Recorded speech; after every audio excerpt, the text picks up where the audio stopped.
Hello guys, कैसे हैं? आज सब कि आप लोग बहुत अच्छे होंगे। आज मैं वीडियो नहीं बना पाई क्योंकि आज मेरे हस्बैंड की छुट्टी है, तो इसलिए आज मैं वीडियो कोई नहीं डाल पाऊंगी। बस यही अपना बोल के थोड़ा सा डाल दे रही हूँ।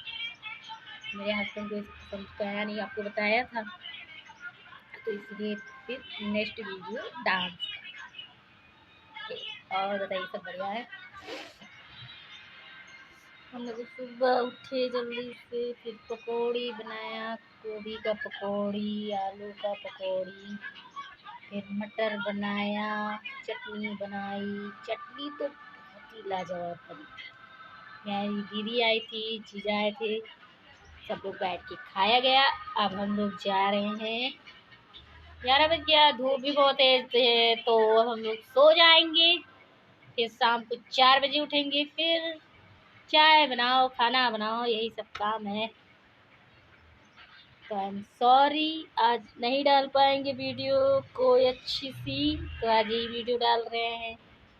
आशा करते हैं इस पे भी थोड़ा सा प्यार और सपोर्ट कीजिएगा। बाय।